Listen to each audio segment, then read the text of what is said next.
السلام علیکم ورحمۃ اللہ وبرکاتہ۔ میرے قلم سے حج اور جج کے ساتھ حاضر خدمت ہوں۔ میں ہوں شین نوشین۔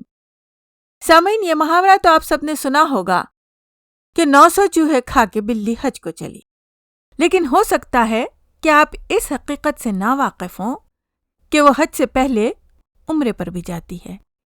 یہ بات تو آپ کو یقیناً پتہ ہے کہ بلی رشتے میں شیر کی خالہ ہوتی ہے، مگر شاید آپ سب کو یہ نہ معلوم ہو کہ کچھ بلیاں بیٹی اور بھتیجی بھی ہوتی ہیں، کیونکہ ماں بلی ہوتی ہے۔ جب بلی خالہ ہوتی ہے تو ظاہر ہے کہ ماں بھی بلی ہے۔ اب یہ دوسری بحث ہے کہ ابا شیر نے شیرنی کے بجائے بلی سے کیوں شادی کی۔ یہاں ابا شیر کے اخلاق و کردار پر روشنی ڈالنے کا کوئی فائدہ نہیں، یہ اندھیرے ہی میں رہے تو بہتر ہے۔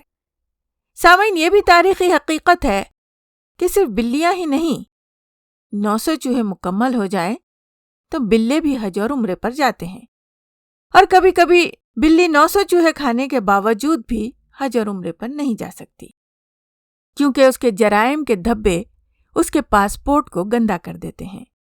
اس کے لاکھ تڑپنے کے باوجود پاسپورٹ اس کی پہنچ سے نکل کر چھینکے میں جا کر اٹک جاتا ہے، اور وہ پھر چھینکا ٹوٹنے کا انتظار شروع کر دیتی ہے۔ بلی کی ایک بات ہے کہ وہ کبھی نا امید نہیں ہوتی، اس کے خواب میں چھچڑے آتے رہتے ہیں، کیونکہ اسے اپنے بھاگوں پر اعتماد ہوتا ہے کہ چھینکا یقیناً ٹوٹے گا۔ سامعین، ضروری نہیں کہ چھینکا خود ٹوٹے، کبھی کبھی بزور عدلیہ، کبھی بزور نمک خواران، اور کبھی بزور دیگر ادارے بھی چھینکے جھٹکے سے توڑ دیے جاتے ہیں۔ اس میں لکڑی کا بھی بڑا دخل ہے، کیونکہ لکڑی کے نیچے ہی مکڑی ناچتی ہے۔ اور بزور طاقت بلی بلوں اور شیروں کو گوشت، کلیجی، گردوں اور دودھ کی رکھوالی کا کام بھی سونپ دیا جاتا ہے۔ ایسے معاملات میں کیوں نہیں پوچھا کرتے؟ یہ غیب کے مضامین ہوتے ہیں، نادیدہ ہاتھوں کی حرکت ہوتی ہے۔ سامعین، یہ بھی ایک طرح کا کاروبار ہوتا ہے جو بڑا ہی فائدہ مند ہوتا ہے۔ بلی تو بس چھینکا ٹوٹنے پر جھپٹ پڑتی ہے، اسے کیوں ٹوٹا، کیسے ٹوٹا کی نہ سمجھ ہوتی ہے، اور نہ ہی اسے اس بات میں کوئی دلچسپی ہوتی ہے۔ اس کی سوچ محدود ہوتی ہے، اس کا پیٹ بھرتا رہے، بس یہی اس کے لیے کافی ہوتا ہے۔ ہاں، یہ ضرور ہے کہ وہ صرف اپنا ہی نہیں بلکہ اپنے تمام رشتہ داروں کے پیٹ کا بھی خاص خیال رکھتی ہے۔ اس لیے کچھ بھی کھاتے وقت یا حج و عمرے کے انتظامات کرتے وقت وہ شیر والوں اور ان کے تمام نمک خواروں کو بھی ساتھ سمیٹ لیتی ہے۔ وہ اس بات کا بھی خیال رکھتی ہے کہ پلے سے دمڑی نہ جائے، خرچہ سرکار کا ہو، کیونکہ ان کے بھاگوں چھینکا ٹوٹا ہے تو پھر کیوں نہ نصیبوں کا کھایا جائے۔ کیونکہ شیر اور بلی دونوں ہی کے بھاگ ایک ہی ساتھ جاگتے ہیں، اسی لیے وہ کوئی ہو تمنا یا ہو کوئی آرزو، چھینکا ٹوٹنے کا انتظار کرتے رہتے ہیں۔ دوران انتظار منت، سماجت اور مالش پالش کا کام بھی جاری رکھتے ہیں۔ کچے دھاگے سے بنا یہ چھینکا جیسے ہی ٹوٹتا ہے، بس پھر شیر کا راج ہوتا ہے اور وہ بادشاہ سلامت ہوتا ہے۔ تمام ادارے شیر کے پنجے کے نیچے ہوتے ہیں، سوائے اس کے ماسٹر کے، جس کے پاس ہنٹر ہوتا ہے۔ شیر کی سلطنت جنگل کہلاتی ہے، اور وہاں جنگل کا قانون ہوتا ہے۔ قانون تو بیچارہ ویسے بھی اندھا ہوتا ہے، لیکن ریوڑیاں بانٹنے میں مہارت رکھتا ہے۔ شیر اس کے دل کے قریب رہتا ہے، اس لیے وہ ہمیشہ شیر کا دامن ریوڑیوں سے بھر دیتا ہے۔ دل کے قریب رہنے والوں کے حقوق کا وہ خاص خیال رکھتا ہے۔ شیر کی سلطنت ہو یا نہ ہو، شیر کا خوف و دبدبہ اس پر ہر وقت طاری رہتا ہے۔ وہ جانتا ہے کہ زبان خلق اسے کیا کہہ رہی ہے، مگر وہ صاف کہتا ہے کہ ہمیں اس کی کوئی پرواہ نہیں، کیونکہ ہم نون کے محافظ ہیں۔ ہمیشہ اس کے حلق میں پھنس جاتا ہے، جو کسی طرح باہر آنے کے لیے تیار نہیں ہوتا۔ اس کے لیے ہم کے شکر گزار ہیں، جو زبان سے سچ کہلوا دیتا ہے اور قانون کی عزت رکھ لیتا ہے۔ ان کا نعرہ ہے، میرا فیصلہ میری مرضی۔ ترازو ان کے ہاتھ میں ہے، موقع محل کے حساب سے بانٹ وہ خود بنا لیتے ہیں۔ مارے بھی اور رونے بھی نہ دے، یہ ان کا فارمولا ہے۔ کوئی رو پڑے تو وہ اس پر توہین کی حد جاری کرتے ہیں۔ ان کا دعویٰ ہے کہ وہ آئین کے بھی محافظ ہیں، وہ ترمیم شدہ آئین کے مطابق چلتے ہیں۔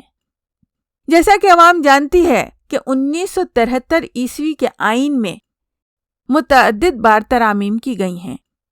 اب جو آئین ان کے پاس رہ گیا ہے، اب وہ صرف 2 سطر کا ہے۔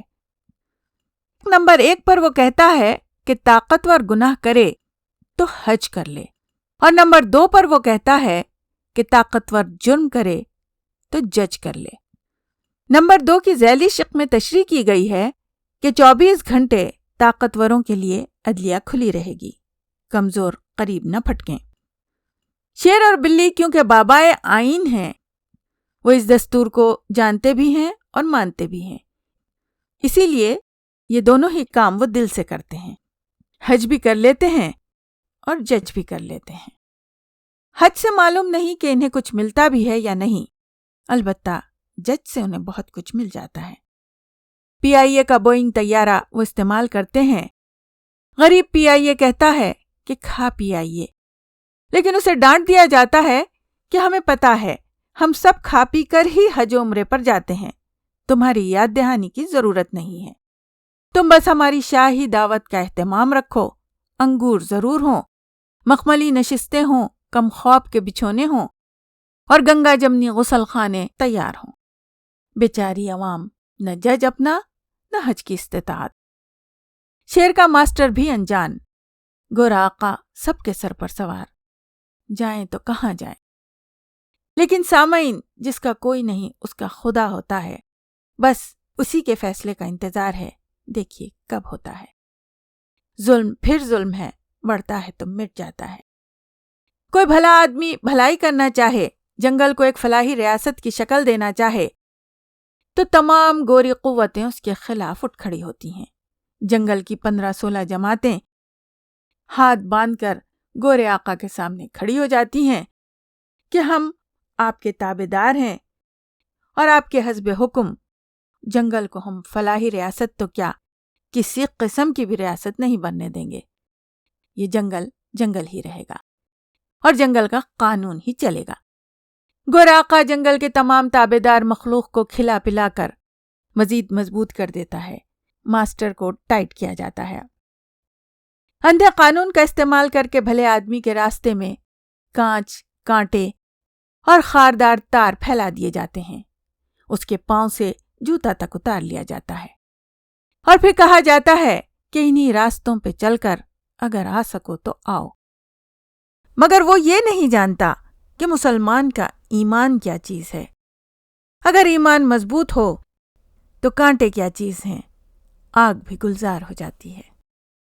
آقا جنگل کے قانون ہی کے ذریعے وہاں کی مخلوق کو اینارو دلوانے کا حکم دیتا ہے، کبھی تیر چمکاتا ہے تو کبھی شیر کو جگاتا ہے، اور اندھا قانون آقا کے حکم پر آنکھوں پر کالی پٹی باندھ کر شیر کے سر پر تاج رکھ دیتا ہے۔ ایک دن شیر کچھار میں بیٹھا جگالی کرتا رہتا ہے کہ اس کے وزیر مشیر اسے آ کر بتاتے ہیں کہ جنگل میں ہر طرف بھوک کا مسئلہ تیزی سے بڑھ رہا ہے۔ بلی فوراً کہتی ہے کہ اگر ان کے پاس روٹی نہیں ہے تو انہیں کہو کہ وہ کیک کھا لیا کریں۔ شیر اپنا منشور انہیں تھماتا ہے کہ یہ ہر جگہ آویزاں کر دو، اور لفافوں میں یہ منشور رکھ کر ہمارے تابع دار اخبارات، ٹی وی چینلز اور اینکرز کے ذریعے اس منشور کی منادی کروا دو۔ مخصوص میڈیا چینلز پر اشتہارات چلنے لگے کہ محنت کرنا جرم ہے یارو، چوری کر کے کھانا، ملائی چوری کھا کر بھیا لمبی تان کے سونا، ہاں بھیا لمبی تان کے سونا، چوری کے چٹخارے لے لے تجھے مزہ آ جائے گا۔ وزیر اطلاعات لومڑی پریس کانفرنس کر کے کہتی ہے کہ دیکھا ہمارے وزیر اعظم شیر نے بھوک کا مسئلہ کیسے چٹکیوں میں حل کیا۔ چوری کر کے کھاؤ، کرپشن سے کماؤ، لاٹھی اٹھا لو بھینس لے لو کا قانون پاس ہو گیا، ہر طرف طاقتور کا راج ہو گیا۔ اگر کوئی کمزور ہے تو یہ اس کی اپنی غلطی ہے، ہمیں الزام نہ دینا۔ پوپائے کی پالک کھاؤ مسلز بناؤ کی تشہیر ہونے لگی اور عوام صدمے سے گنگ ہو گئے۔ کچھ کا پتا پانی ہو گیا اور وہ پتا مار کر بیٹھ گئے۔ عوام کی اکثریت بپھر اٹھی اور عوام کا ایک سیلاب سڑکوں اور میدانوں میں امنڈ آیا۔ لانگ مارچ اور دھرنے کی تیاری ہونے لگی۔ دوسری طرف شیر 70-80 نفوس کا قافلہ لے کر عمرے کے لیے روانہ ہو گیا۔ وہاں اس کے ساتھ عجب معاملہ پیش آیا کہ 27ویں رمضان المبارک کو، جس دن پاکستان کا تحفہ اللہ جل شانہ نے مسلمانوں کو عطا فرمایا تھا، اسی دن در نبوی صلی اللہ علیہ وسلم کے باہر لوگوں نے چور آیا اور غدار آیا کہہ کر سرکار صلی اللہ علیہ وسلم کی خدمت میں پاکستان کے مجرموں کے خلاف اپنی گواہی پیش کی۔ یہ بہت بڑی گواہی تھی جو خدمت اقدس صلی اللہ علیہ وسلم میں پیش کی گئی۔ اس سرکار میں یہ گواہی پیش ہوئی جہاں کسی وزیر، مشیر اور امیر کو کوئی استثناء حاصل نہیں۔ یہ گواہی سننے والوں کے دل دہل گئے، بدن کے رونگٹے کھڑے ہو گئے۔ چور اور غدار ہونے کی گواہی کا بوجھ اپنے کاندھے پر اٹھائے شیر والے دربار رسالت صلی اللہ علیہ وسلم میں حاضر ہوئے۔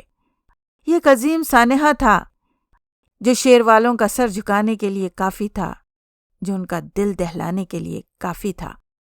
لیکن جب نیتوں میں کھوٹ ہو، دلوں اور کانوں پر مہر لگی ہو، تو پھر ایسی باتیں کوئی اثر نہیں کرتی۔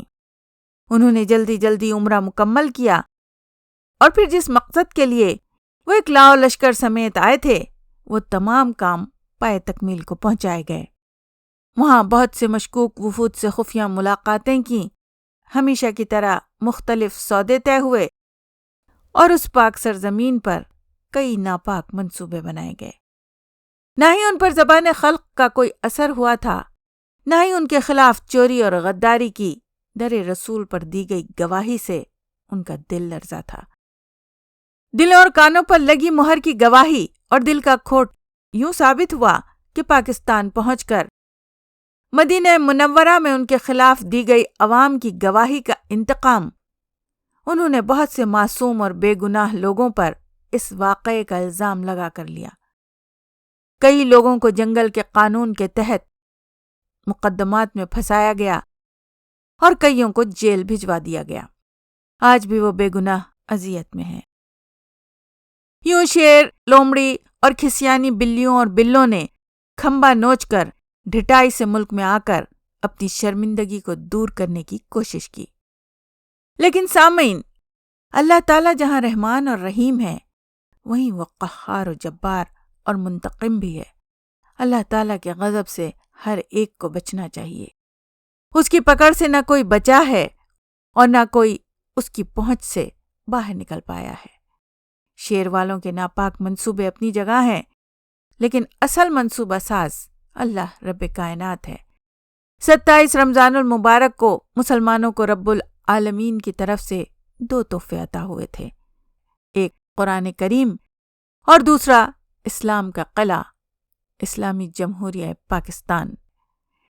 قرآن کریم کی حفاظت کی ذمہ داری اللہ تعالیٰ نے خود لی ہے اور یقیناً وہی پاکستان کا بھی محافظ ہے۔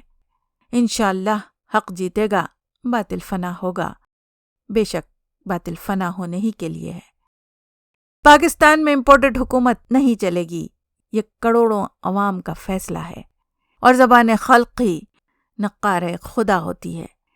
اللہ تعالیٰ پاکستان کا حامی و ناصر ہو، آمین ثم آمین۔ سامعین، یہ مضمون جن خبروں کی بنیاد پر لکھا گیا ہے وہ خبریں ڈسکرپشن باکس میں آپ پڑھ سکتے ہیں۔